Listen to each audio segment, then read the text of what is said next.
Namaste viewers, welcome to my channel Vedic Ancient Science. Today I'm going to predict for Pisces ascendant as per Vedic Astrology for the month of October 2023. Before you watch this video, I want you to know what's your ascendant sign, not your moon sign, not your sun sign, but your ascendant sign as per Vedic Astrology. It's called Lagna, okay? Not the Rashi, it's called Lagna. Lagna sign. If your Lagna sign is Pisces, that's number 12 in the first house, then you can watch this video. Or else what you can do is you can go to any of the renowned free websites and generate your chart. There you will see ascendant sign Pisces or Lagna sign Pisces. And then once you know your ascendant sign, you can watch this video. Before I continue with the daily predictions, day-to-day predictions, I would like to give you some briefings about the planetary positions that will happen in the month of October. So Saturn is in your 12th house, okay? Rahu and Jupiter, they will be in your second house. Rahu at the end of the month, 30th of October, Rahu will be moving towards your first house. Okay, first house, Rahu. It's a different equation. Okay, so be careful. Be careful, really. Venus will be in your 6th house. I'm going to explain what all things can happen. Okay, Mars and Ketu, they will be in your 8th house. Rahu and Jupiter in your 2nd house. The position of Jupiter is good. It's really good. Rahu is good for materialistic gains, accumulation of wealth, expansion of your wealth, but at the same time it will make you bad mouth. It'll spoil relation with your family where you grew up, like your parents or siblings. Your food habit, it'll spoil your food habit. But at the same time, Jupiter is with Rahu, so what it can do is it can neutralize the materialistic gain as well as your spoiling of non-materialistic things like your speech and etc. What I said. Why? Because Jupiter is a benefic planet and Rahu is a malefic planet, so there's a tug of war between these two planets, and that's where their powers are getting neutralized. Okay, so you may see major events or you may not see major events. What are you expecting? The things are not happening as per what you're expecting. Why? Because there is a tug of war. Once Rahu moves to the next house, things will change, because Jupiter alone will be dominating your 2nd house, and your 2nd house is highly active. Why? Because Saturn is looking with its 3rd aspect to your 2nd house, and that's the reason this house is highly active. If you know your natal chart, what all planets are there in your natal chart, where they are posited, if there are any planets in the 2nd house, 8th house, or any planets aspecting your 2nd house in a natal chart, then those events will be reflected in the month of October. Okay. Also, you need to check in your natal chart where are the lords of 2nd house and your 8th house, your 6th house also. The two houses are active, okay, till the month of May 2024. Why? Because wherever Saturn and Jupiter sits or aspects together, those houses get active. Saturn is aspecting your second house. As per Parashara aspects, Saturn is aspecting your second house with its third aspect, and Saturn is aspecting your sixth house with its seventh aspect. Also, Jupiter is aspecting your sixth house. So your second house and your sixth house, they are highly active. Second house, I explained to you the meaning, the events that can happen, and your sixth house is about your health, about your enemies, your day-to-day routine life. Okay, so these aspects of sixth house, they are highly active. Okay, Rahu is also aspecting your sixth house, so your health is at risk, but soon things will change because Rahu will move towards your first house, and then it's a different story altogether. Okay, but till the end of the month, these two houses, your second house and your sixth house, they are highly active. Then we move towards other planets, where Sun and Mercury, they are in your seventh house. It's a good, excellent position because Mercury is exalted in your seventh house. Along with Sun, it's a Raj Yoga, and seventh house is about your business. Seventh house is about your spouse, your married life. Your marriage is your seventh house. So it's making a beautiful yoga without a malefic aspecting in your transit. But you must check your natal chart. What all planets are there in your seventh house? Sun and Mercury, they also trigger events, but the major events are triggered by Saturn and Jupiter. Also Rahu and Ketu. Rahu and Ketu, they are extremely powerful planets, as good as Jupiter, as good as Saturn, because they affect your life drastically. Ketu is in your 8th house. 8th house is all about your ups and downs, transformation of your life. 8th house is about your secrecy. So Ketu in this house is quite a good position for Ketu if you are into occult knowledge, if you are into secrecy, because Ketu is a mysterious planet. Okay, it's a shadow planet, and also it's a spiritual planet. With the aspect, fifth aspect, Ketu is aspecting your Saturn, the transiting Saturn in your 12th house, which means your 8th house and 12th house, they are aspected by Ketu. So things will happen as per the transit of Ketu. Things will happen with regards to 8th house and 12th house also.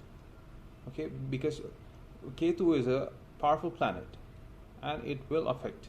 12th house is about your losses, expenses, spiritual knowledge, hidden enemies.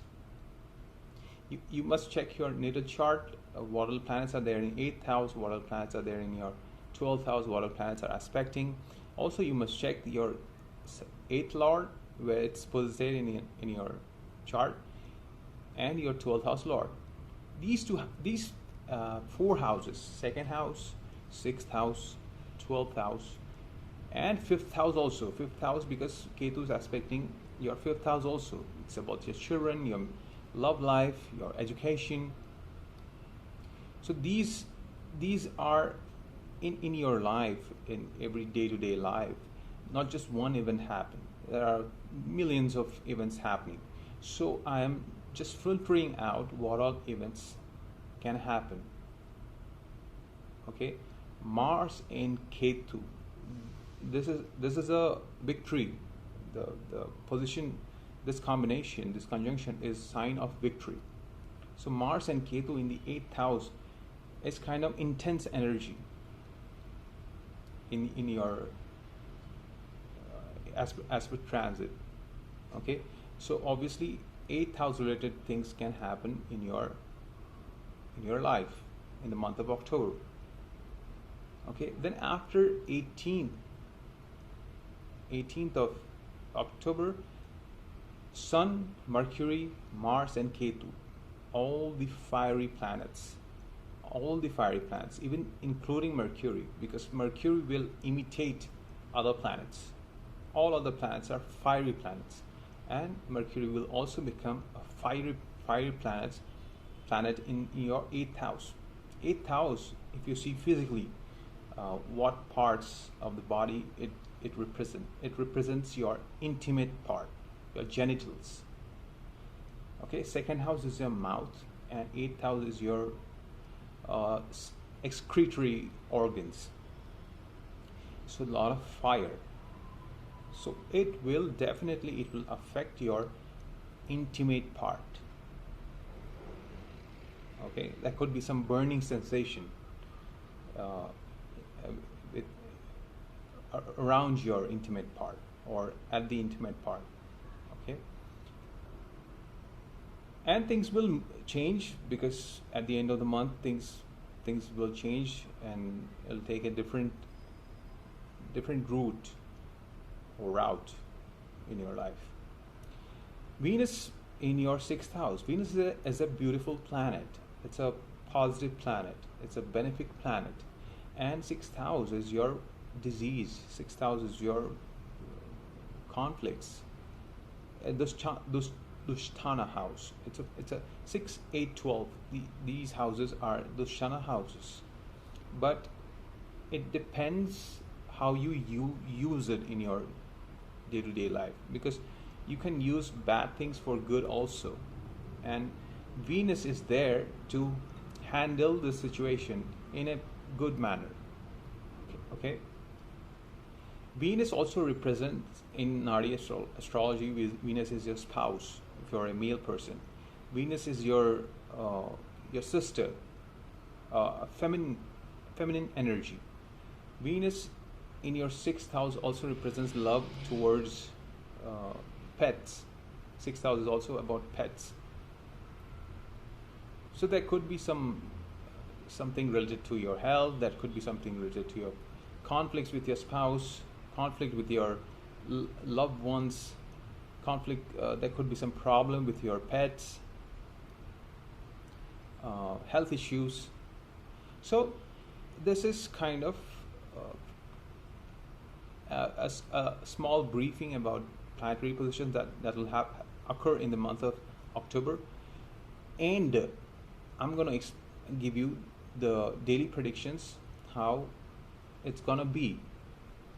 Okay, for major events we see Saturn, Jupiter, Rahu, Ketu, and for the smaller events we see Sun, Mercury, Venus, which are closer to Sun, the planets which are closer to Sun. And Moon is for daily predictions, the transit of Moon in nakshatras is seen by Moon. So in the month of October, from 1st till 3rd, it's excellent time. There could be events related to your family. That could be events related to your accumulation of wealth. Maybe there could be some gains from 1st till 3rd. If you are in a working condition, if you are not unemployed, if you have business, then from 1st till 3rd is a good time for gains. Good time to spend time. Good time to spend with your family. Good food. From 3rd till 5th, excellent time with your siblings. Okay, but there could be some conflict happening with your siblings. Good time to spend with your neighbors. Good time, as probably you are into some conflict with a feminine energy, so this time from 3rd till 5th will give you some courage to fight for your rights. 5th till 7th, excellent time to spend with your family. If you're married, your family, your children, your spouse. Also, it's excellent time to take care of your mental health and your mother. 7th till 10th is excellent time to spend with your children. Look at their studies. If they want any help from you, spend time with your loved ones, because probably you will get into some trouble with your loved ones. Maybe you're getting detached, maybe you're detached. It's time to get in touch with them and then try to resolve any problems which you're facing. From 10 till 12, be careful regards to your health and conflicts. Okay, this time will give you some stress in your life, but also it may be avoided if you spend time with your loved ones. Excellent time for love affairs, but there could be some conflicts. Okay, from 12th till 15th, excellent time for a married life, excellent time for your business. Okay, there could be some gains also during 12th till 15th if you have business.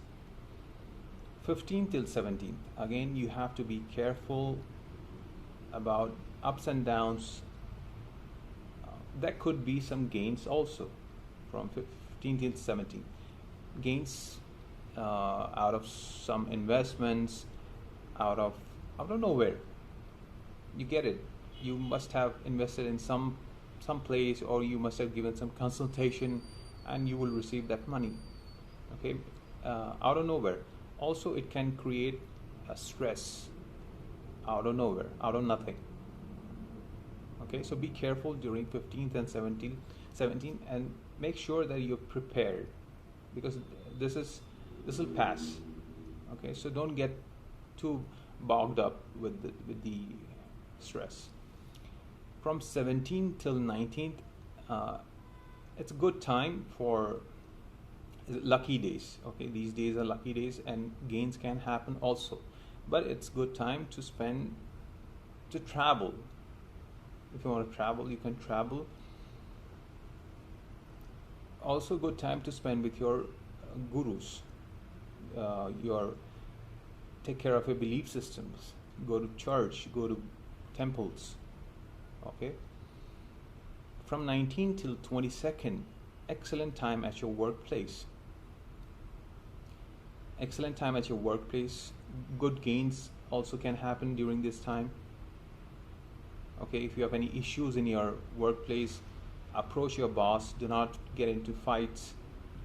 Convey your message, what you want from your company, or maybe your business or clients. From 22nd till 24th, excellent time to spend with your friends. Okay, there could be some issues with your friends. Maybe there are some hidden enemies amongst your friends, so be careful with them. But 22nd and 24th also good time for any type of gains.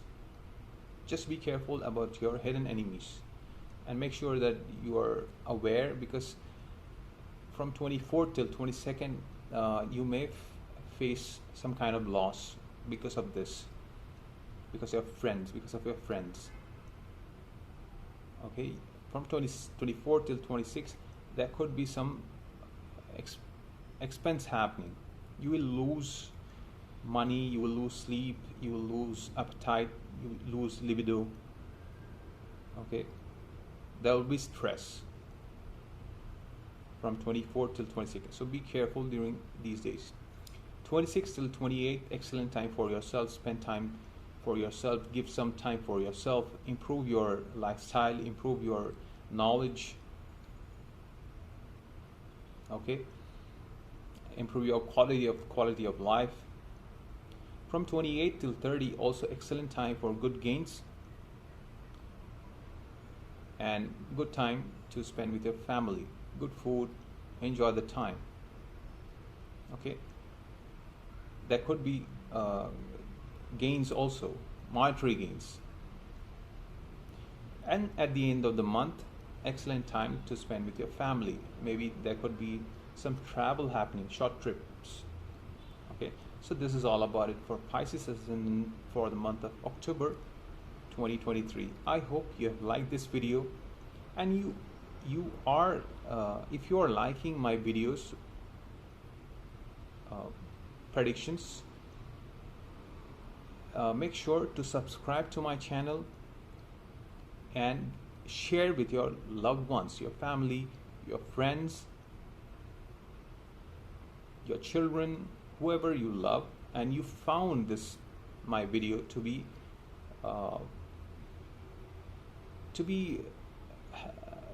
informative, okay, and it's actually improving your life.